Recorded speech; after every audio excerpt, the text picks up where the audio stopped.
Seguidamente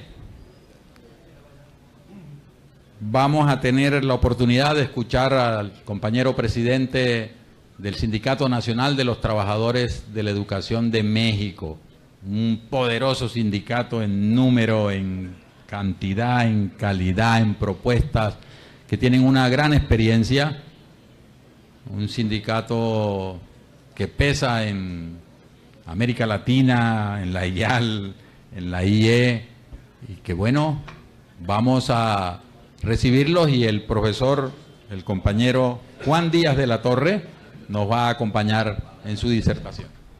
Muchas gracias. Voy a pasar al podio. Muy buenas tardes a todas, a todos. Los saludo con aprecio, con respeto, en nombre de nuestro sindicato, el Sindicato Nacional de Trabajadores de la Educación de México. ¿Quiénes somos? Somos un sindicato que nació derivado de una concertación entre 10, 15, 20 sindicatos de niveles educativos, de regiones, de todas las tendencias del espectro político. De hecho, el primer secretario general del sindicato fue miembro del entonces proscrito Partido Comunista. Un año después lo defenestraron. Hace 75 años nació nuestro gremio. Tiene como lema, desde entonces y nunca ha estado más vigente que ahora, por la educación al servicio del pueblo. Y alrededor de ese lema gravita todas y cada una de las acciones que desarrollamos en la actualidad.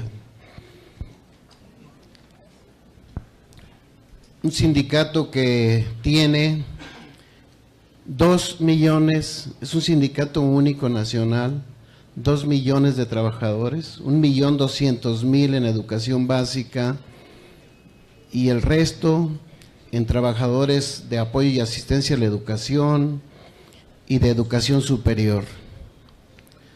Pero además tenemos como miembros del sindicato a 900.000 compañeros jubilados.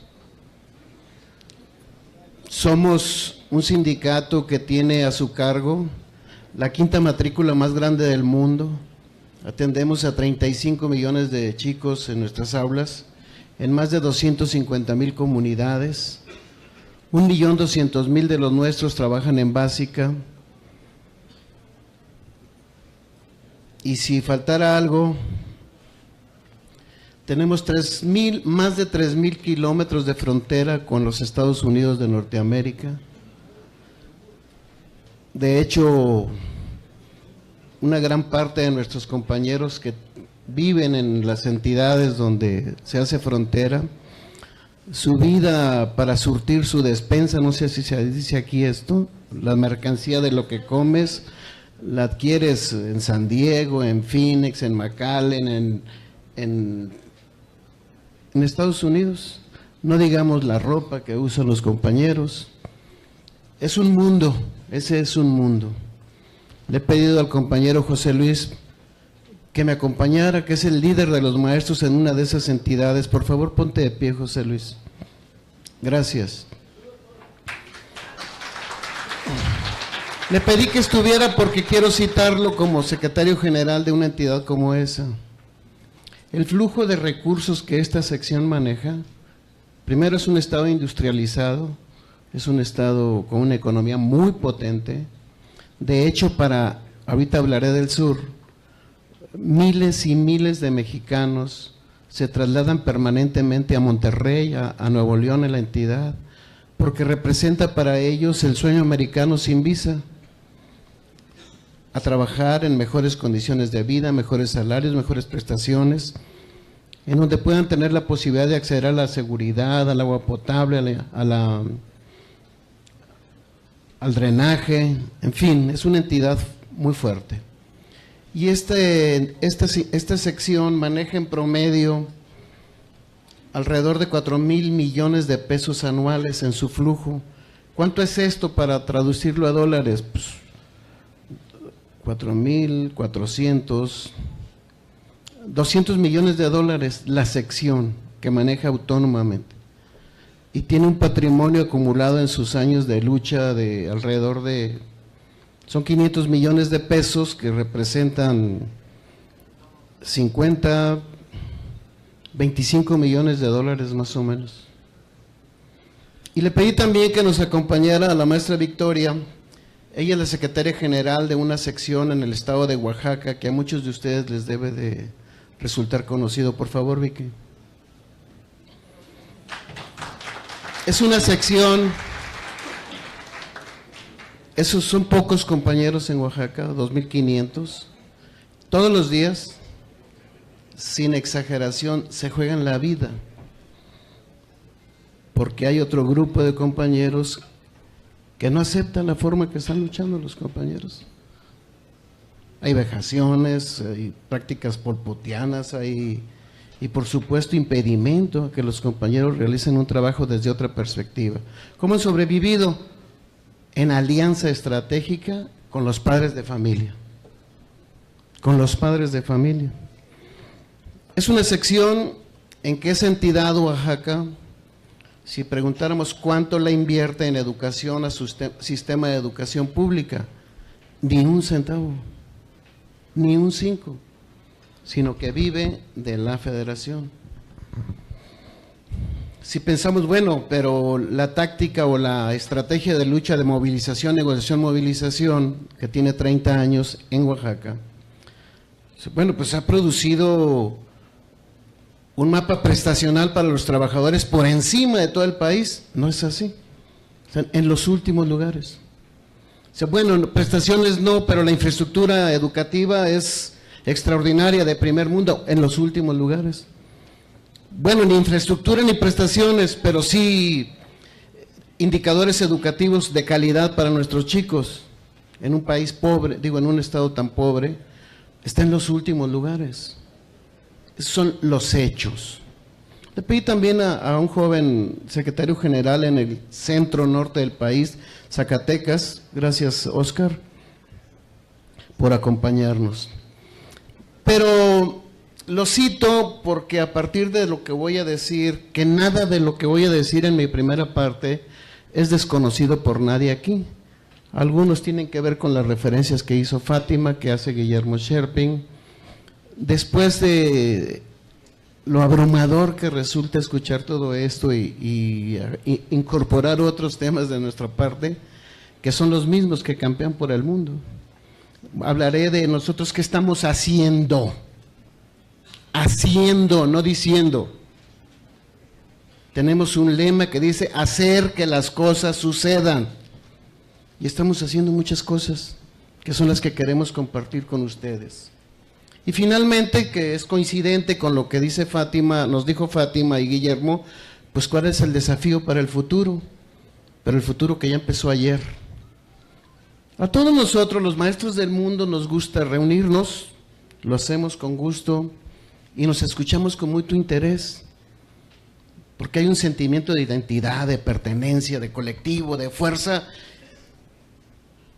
y somos eso. Pero uno de los problemas es que no comunicamos hacia afuera adecuadamente lo que hacemos. Hace unos días celebró esos malos capitalistas que son los dueños de Facebook, la incorporación de la persona que representa 1,000 millones. Es decir, uno de cada 7 habitantes en el mundo construye su lógica de comunicación y de opinión con el mundo a través de Facebook. 2, cada minuto se suben a YouTube 100 horas de contenido. 100 horas de contenido cada minuto, lo que representa un universo de cosas. Y si hablamos aquí, yo creo que habrá un 3, un 4, o cuánto, y me voy muy largo. ¿Me permites mi teléfono, por favor? No creo que haya alguien aquí que no camine por aquí en su comunicación con el mundo. Y si lo hay, está fuera del mundo. Si lo hay, está fuera del mundo.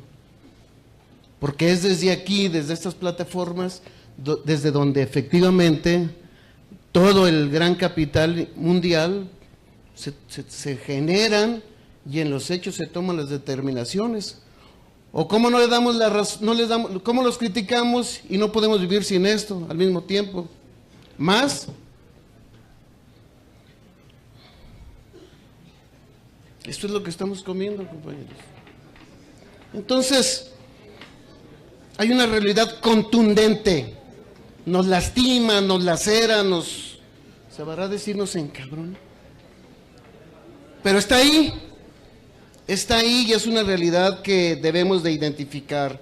Hace muchos años, yo tengo 64 años de edad, en los 70s, si querías comprar unos zapatos tenis, no sé si se dice aquí así, zapatos para deportes, pues tenías solo dos chances, si acaso blancos o negros, y quizá de botita o ¿cómo se llama? Choclo, no sé cómo se llama aquí.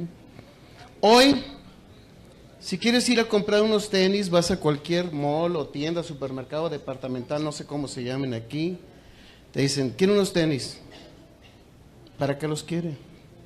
Para la fiesta, para caminar, para el gimnasio, para fútbol 7, para básquetbol, para el antro, ¿para qué lo quieres? Y luego, ¿de qué color los quieres? Y uno ve las cantidades de cosas por las que se puede optar. En los 70s había de dos, compañeros, en términos de la geometría política. ¿Eras de derecha o eras de izquierda? Hoy está la derecha radical, la derecha moderada, el centro izquierda, el centro moderado, el centro menos centro, la izquierda radical, la izquierda negociadora, la izquierda concertadora, y nos colocamos en alguno de esos según nuestras propias visiones. Cuando veníamos hace rato que tomamos ayer en la tarde el avión, si uno le quita la pintura a los aviones, los de Aeroméxico, los de Copa, los de KLM, los de Air France, son los mismos aviones. Los mismos aviones. De hecho, quebró Mexicana de Aviación y quien la quebró fue el sindicato y los empresarios por no ser responsables. Y desapareció. Desapareció. No se hicieron responsables y ahí quedó. Simple y sencillamente desapareció y los aviones se pintaron de otros colores que compraron los aviones. Los motores, porque los aviones no tienen ningún valor. Los motores ahí están en los aeropuertos, lo que vale es el motor. Si se refiere a tus creencias religiosas, por lo menos en México nomás había dos. ¿Eras católico o protestante, que se dice allá? Y hoy es católico, protestante, dianético, cristiano. Hay para todos los gustos y posibilidades.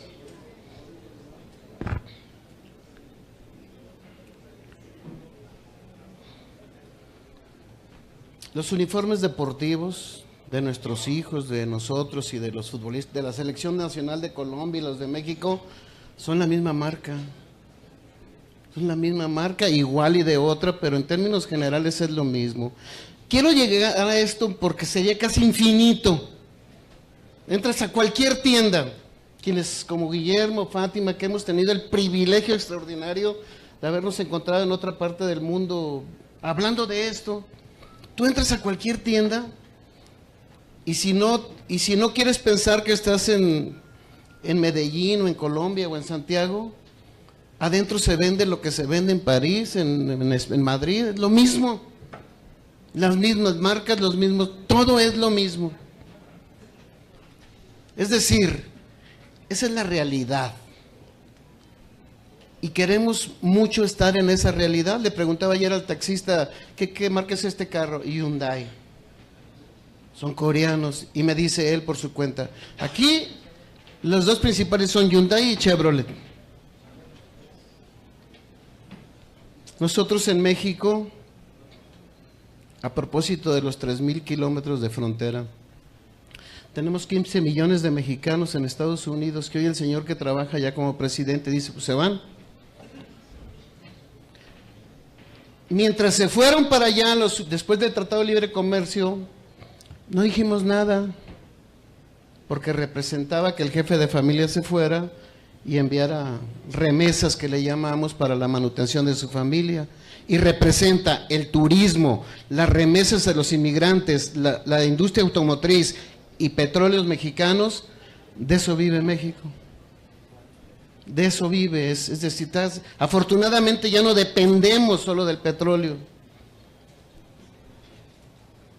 Hace 2 años, Fátima, nos invitaron, nos pagaron los gastos, por cierto, un banco, y fuimos a un evento en Río de Janeiro de las universidades del mundo y de tecnológicos de educación superior, de Londres, de Estados Unidos, de países desarrollados, de países emergentes y de países de postre. ¿Cuáles son los países de postre? Pues los que venden plátano, café y azúcar, y de eso viven sus sociedades, y no son viables, no son viables en este modelo. Pero con respeto les digo, yo no conocía ni Colombia ni Panamá, y ayer hicimos escala en Panamá. El aeropuerto y el flujo que ahí se ve es verdaderamente como cualquier aeropuerto gringo. Se ve riqueza, seguramente está concentrada y mal equilibrada, pero ahí está.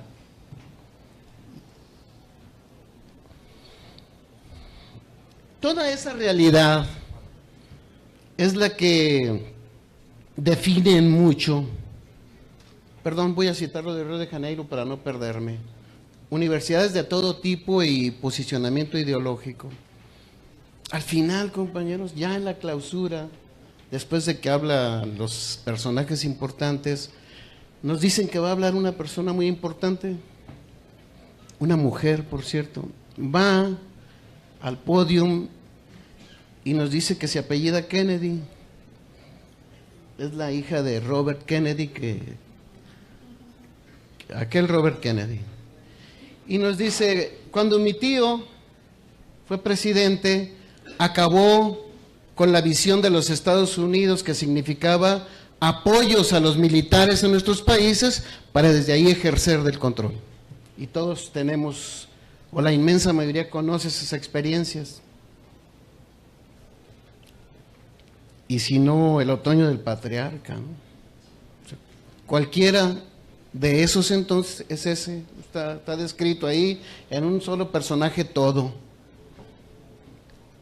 Y dice ella, y mi tío acabó con eso y construyó lo que se llamó la Alianza por el Progreso para los países de América Latina, que somos su patio trasero.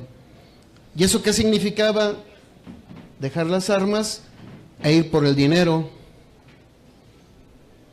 Y remata ella diciendo, pues se acabó aquello y lo otro. Hoy, lo dice desde una posición bonita, pues el conocimiento. Tenemos que apoyar a la educación, tenemos que hacernos cargo de la educación. Todo esto, es decir, una evolución que es diferente, pero es lo mismo, pero no es igual. Entonces te quedas y escuchas a los rectores, a los de todo el mundo, hablar de esto que hasta ahorita hemos escuchado. Pues sí, ahí está. Y mientras eso pasa, camina y camina y camina y camina. Un compañero de un estado norteño también nos decía, esos gringos, pero ya no lo pagarán, ya nomás les quedan 500 años y luego van a ver lo que vamos a hacer.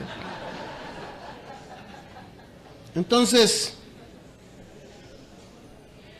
para nosotros, la frontera sur, para no dejarlo sesgado, pues representa la otra parte, la parte del flujo sobre todo de Centroamérica, que por miles y miles y miles tiene que atravesar nuestro país en las peores condiciones para intentar alcanzar un espacio en la frontera y pasar de aquel lado.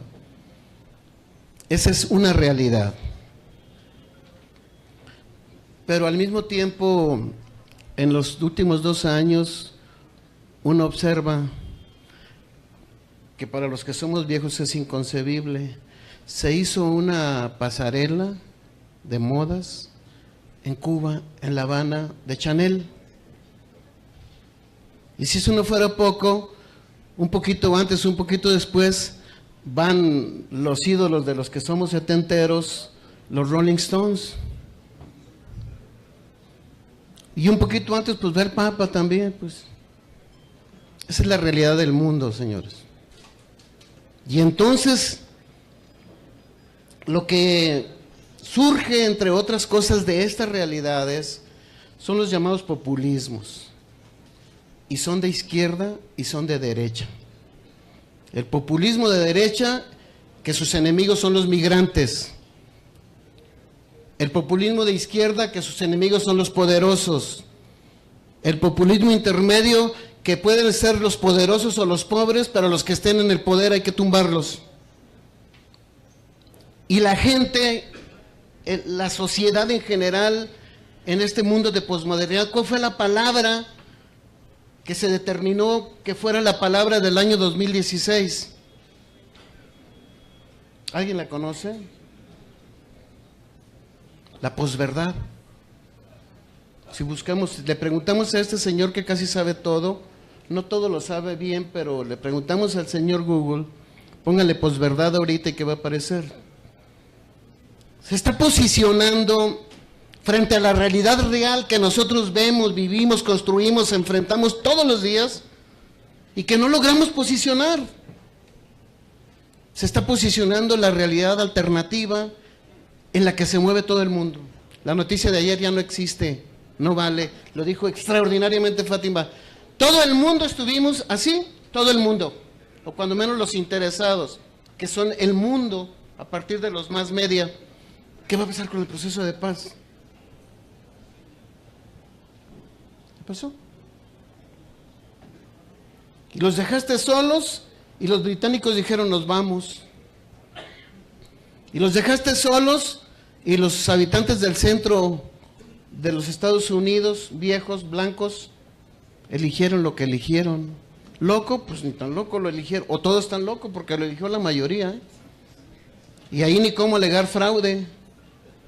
Hay un sistema de elecciones. Pero además un chico de 31 años, espero que alguien lo sepa, va a gobernar Austria. Ya está, ya la viste. Macron llega desde las entrañas del sistema para plantear una alternativa renovadora desde las entrañas del sistema y arrasa con el partido, con la socialdemocracia y contiene a la derecha. Y a los 6 meses, con la integración del legislativo hace unos días, la gente dice te vas, o sea no, porque la gente quiere ahorita, ya, y no estoy dispuesto a escuchar otra cosa. Ahí es donde empieza a cobrar valor nosotros, cuál es nuestro rol, como decía Guillermo. Primero como profesores, somos ciudadanos, somos peatones, somos comensales, pero fundamentalmente somos profesores, somos docentes y somos sindicalistas. Nosotros tocamos todos los días en México, somos la única organización social que todos los días toca a 6 millones de familias mexicanas en esas más de 250,000 comunidades, porque el origen social de nuestros maestros, de nosotros mismos, es ese. Hijos de pescadores, de obreros, de campesinos, de profesores, por supuesto, de todo aquello que está vinculado. Y por lo tanto, si algo ha impedido el que no seamos desplazados frente a todas estas políticas, es que no hemos abandonado esa parte. Ahí estamos, en las mismas escuelitas, con los viejos profesores que nos enseñaron, dando la pelea por la educación al servicio del pueblo. No es sencillo.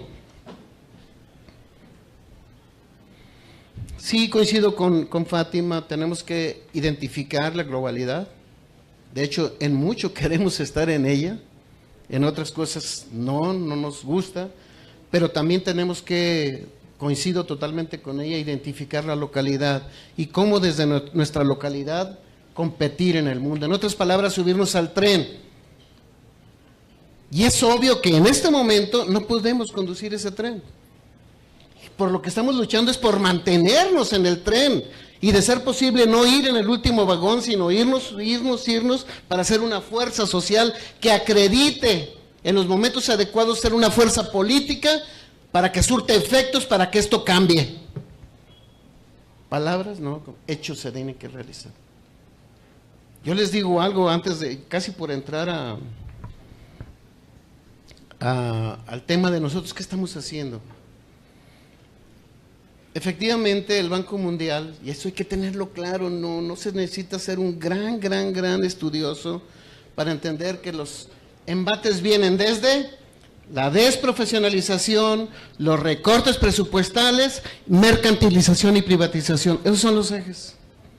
Ponles intermedio el que quieras. ¿Qué significa desprofesionalización? No inviertes recursos en formación, en actualización, en infraestructura, en equipamiento, en materiales educativos, en conectividad. Y por lo tanto, no puedes romper el círculo de la pobreza, comunidades pobres, niños pobres, maestros pobres, poblaciones pobres, si no hay forma de salir. ¿Cómo sales de ahí? Igual y por ahí surge alguien que, a pesar de todo eso, encuentra una condición. Ahorita hablaré de la desprofesionalización. Los recortes presupuestales. Cada día, cortas, y toma valor lo que decía magistralmente Guillermo Sherpin, cobra valor la propuesta de que avanza por la otra vía que lesiona a la escuela pública. Voy a citar Michoacán, que también algunos de ustedes deben de conocer. El promedio de educación pública en México, en educación básica, es de 90% y el 10% es privada. Y coincidimos, no se trata de satanizar a la privada. Hay muchas, sobre todo las confesionales, que atentan contra la visión del laicismo, la obligatoriedad, la gratuidad de un Estado laico. Pero considerando eso, en Michoacán, que es un estado rico del centro del país, se dispara la matrícula privada en educación básica al 24%, casi al 25%. Tú dices, ¿eso por qué? ¿Por qué?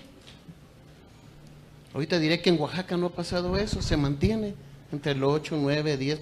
Cito los dos estados porque son estados que permanentemente en todas las agendas están siempre vigentes.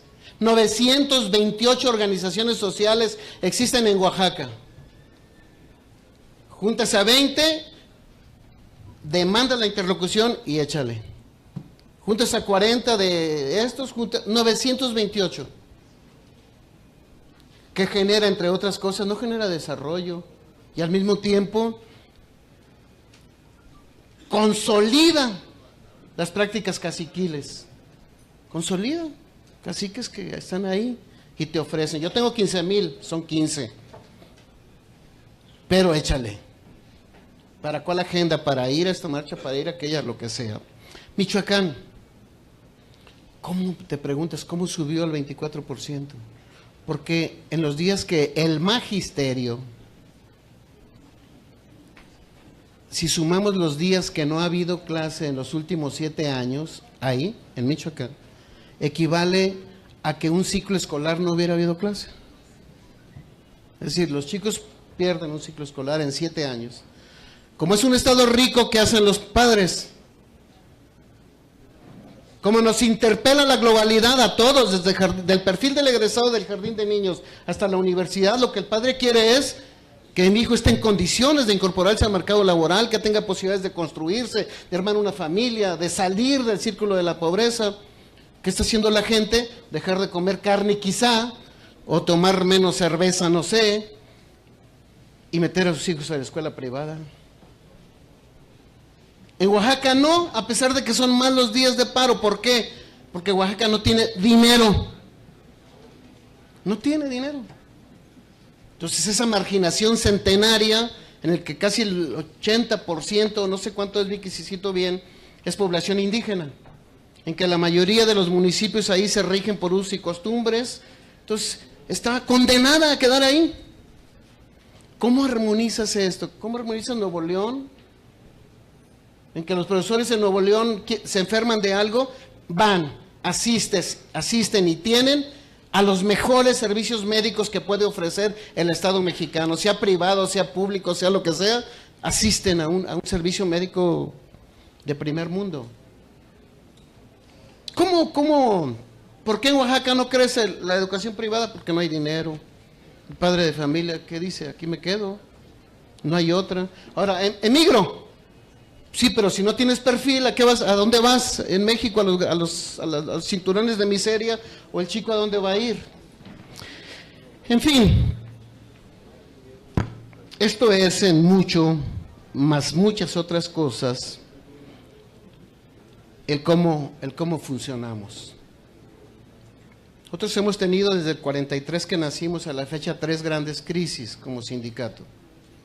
En 1972 se sacudió el sindicato de manera muy, muy fuerte. Conseguimos algo,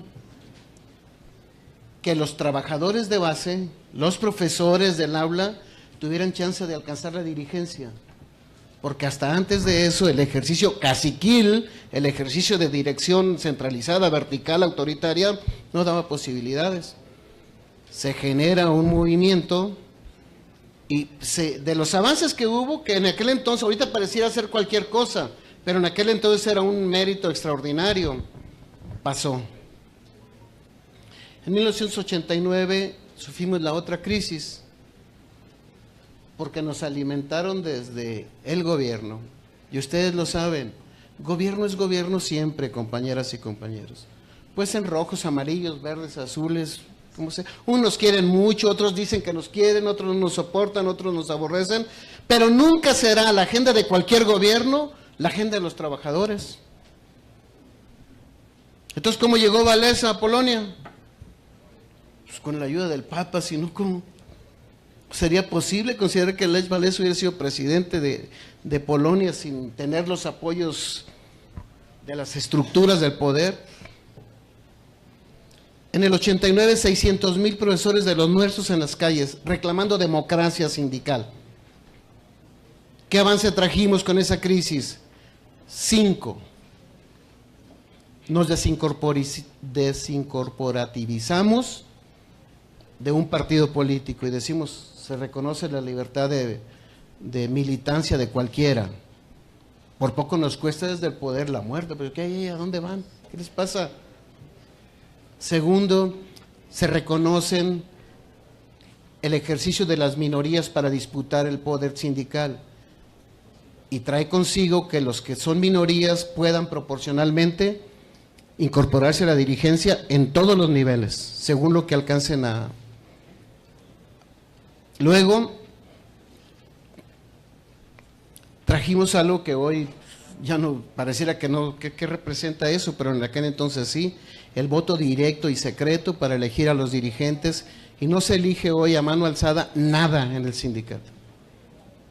Superamos esa crisis, se generó, pasamos 2 años hasta el 92, lo llevamos a los estatutos, a estas prácticas, y hoy, en 2012, que pasó esto, que es como llegamos nosotros a la dirección del sindicato.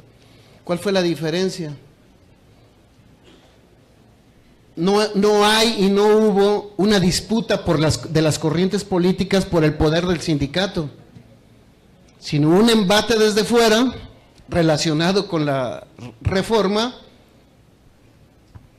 que sacude al sindicato por las diversas versiones, visiones de los del norte, de los del sur. Tenemos 24 entidades que tienen educación indígena. Son 68 etnias que existen en nuestro país, que se derivan en 124 derivaciones lingüísticas, más de 250,000 niños indígenas de esas etnias y cerca de algunos miles, para no fallarle, de trabajadores bilingües, de trabajadores que atienden la educación indígena. Logramos preservar el valor central de lo que también dijo Fátima, la solidaridad. Como principio fundacional desde el siglo XIX hasta la fecha, la clave es la unidad. La unidad en la acción, la unidad en la diversidad.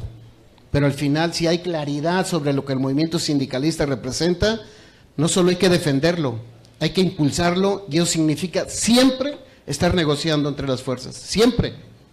Y como sabemos, toda negociación siempre significa ceder por uno o por otro. Ayer me encontré en el aeropuerto de Panamá a Sherpin y me encantó lo que vino a decir hoy y me lo dijo ayer. Le digo, ¿cómo estás? Bien. Dice, una buena. Se promulgó ya la nueva ley que nos va a sacar de ese 73% de municipalización. No lo puedes creer. ¿Cómo pudo llegar? Por Pinochet.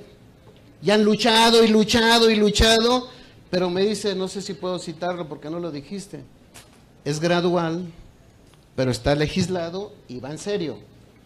Pues algunos, por eso hablo de la negociación permanente hacia adentro, que dicen, gradual nada, ahorita todo o no. Entonces, es una lógica de la gran responsabilidad de quienes tenemos el privilegio de ser los representantes. Primero, para todos los que estamos aquí, estamos obligados a saber las cosas, a dominarlas, a estar enterados. De otra manera, ¿cómo construimos, además de un discurso antisistémico, un discurso combativo? Sí, eso es perfecto. Vamos a la calle y nos aplauden los compañeros, bárbaro. Pero no basta.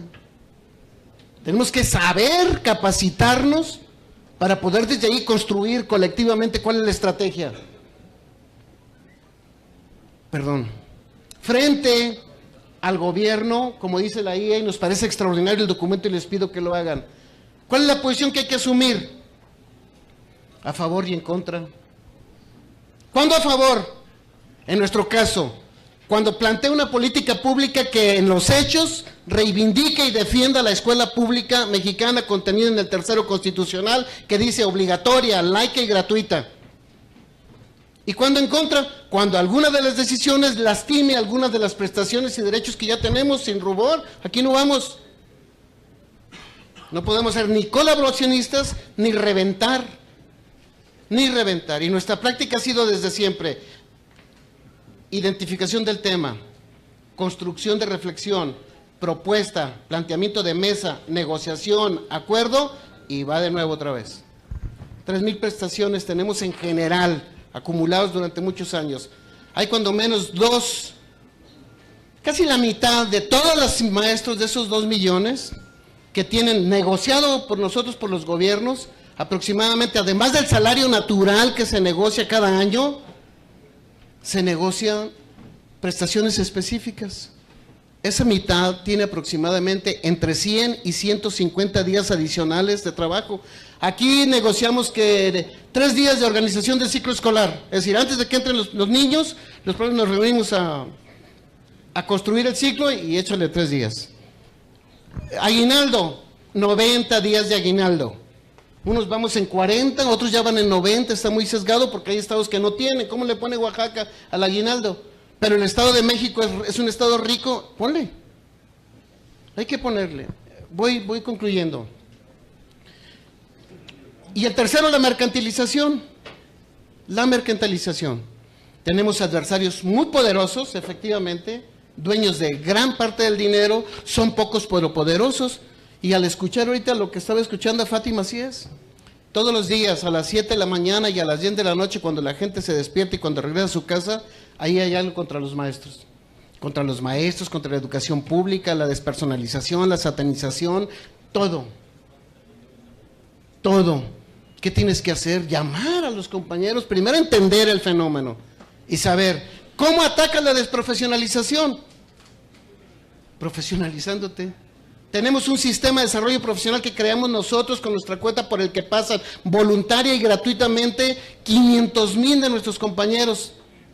500,000, el 82% de esos 500,000 que fueron a la evaluación resultaron destacados y ya reciben un incremento que logramos que se metiera en la ley. Si sale destacado o idóneo, ponle. Tenemos 31 diputados en el Congreso Federal de todos los partidos, particularmente 10 con un partido en que una gran parte nos identificamos, que todos los días, en este momento, está nuestro equipo trabajando con el ministro de Hacienda, negociando presupuesto educativo 2018. ¿Qué requerimos? Recursos para el acompañamiento pedagógico, pertinente y de calidad. para que el compañero pueda enfrentar estos desafíos de una mejor manera, recursos para los estímulos, vigencia de lo que hemos alcanzado. Le llamamos Sistema Nacional de Desarrollo Profesional, que va en 3 vías. Primero, nació de la emergencia de cómo ayudar a nuestros compañeros en los procesos de evaluación. Segundo, cómo apoyarlos en su desarrollo profesional. Y ahora estamos ya en el tema de la investigación y la innovación educativa. Aquí mismo hoy me voy a reunir con unos compañeros, unos empresarios, no los conozco, pero que tienen que ver con la innovación tecnológica. Hemos realizado en los últimos 2 años la renovación de todas las dirigencias. En esa crisis no tuvimos miedo y convocamos a renovación de dirigencias. Todos nuestros congresos salieron bien. ¿Por qué? Porque somos los grandes dirigentes, ¿no? Porque logramos posicionar el sindicato. Olvídate que si no te cae bien Juan Díaz o no te cae, pues ¿eso qué? El sindicato primero. Y si lo mantenemos como valor sustantivo de la lucha y como patrimonio, por eso decimos, la educación concertada en España, a propósito de estos embates, que es más o menos lo que decía Sherping acá. ¿Qué consiste la educación concertada? Subvencionar con dinero público a escuelas privadas, muchas ocasiones confesionales, es decir, es por la puerta de atrás privatizar.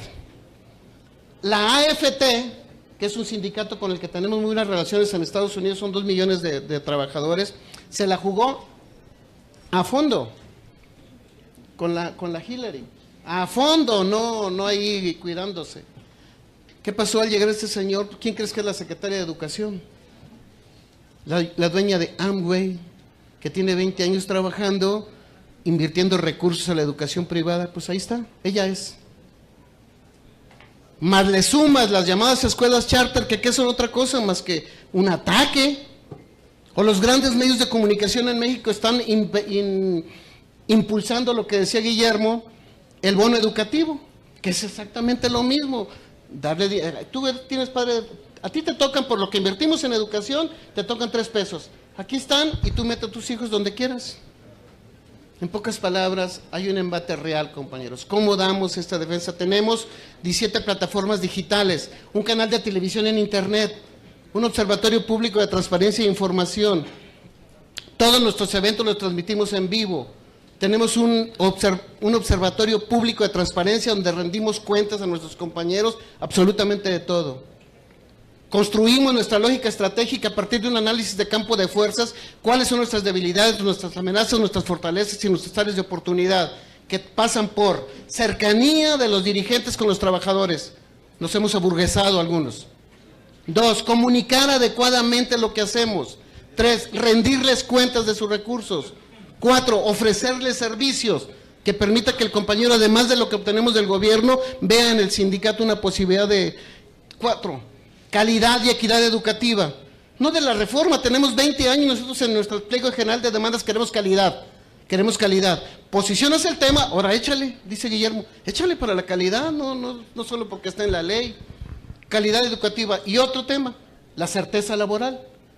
Llega el secretario cuando se promulga la ley que está ahorita vigente y dice, los voy a evaluar y los voy a correr. A cualquiera que le digan, te voy a evaluar, te voy a correr, entras en crisis. Y hay un porcentaje todavía importante de los nuestros que está molesto, que está inconforme, que sí, claro, por supuesto. Cercanía, certeza laboral, comunicación, rendición de resultados, defensa del tercero constitucional, que para nosotros es clave, mantener la unidad del sindicato, para negociar con el gobierno, compañeros, cada año en los salarios, un punto porcentual vale 2.800 millones de pesos del presupuesto. ¿Cuánto es esto? 140 millones de dólares, un punto porcentual. Son muchas más las cosas que estamos haciendo.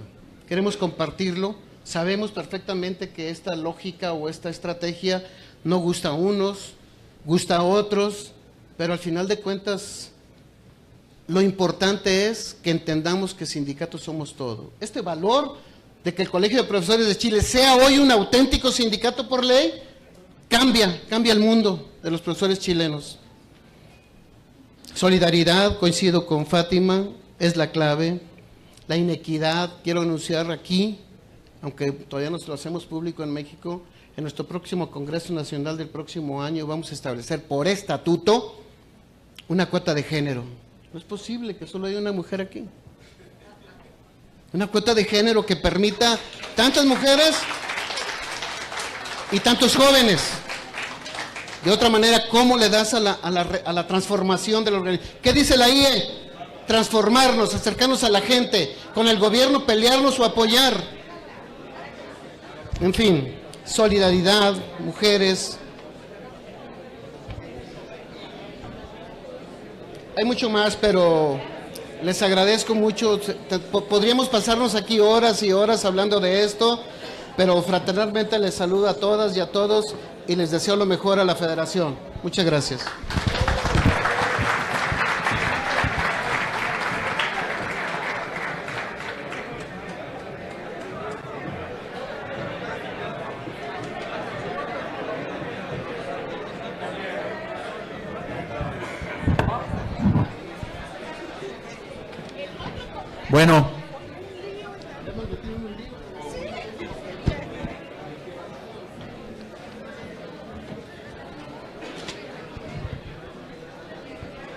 Bueno, vamos a continuar.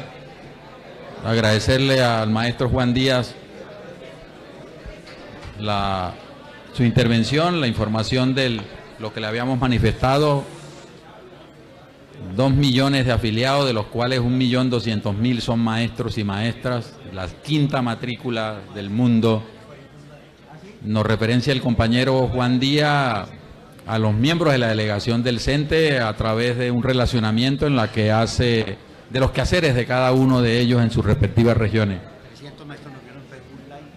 Nos muestra con alguna información de la geopolítica, la situación que hoy vive el mundo y sus diversas transformaciones.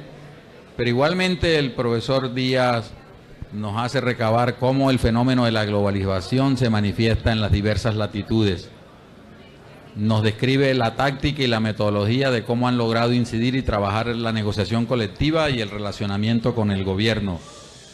A través de la representación política, 10 diputados están trabajando la negociación del presupuesto general de México y con el CENTE como sindicato representativo de los educadores mexicanos, sus derechos y reivindicaciones. Nos llama a que tenemos que seguir trabajando por defender la educación pública y contra la privatización, independientemente de la forma como se manifieste, reivindicando y recordando de dónde venimos y quiénes somos. Queremos decirle a los maestros Díaz y a los otros compañeros de México que en su intervención lo estuvieron observando por Facebook Live 360 maestros mexicanos. Vamos a cerrar este seminario.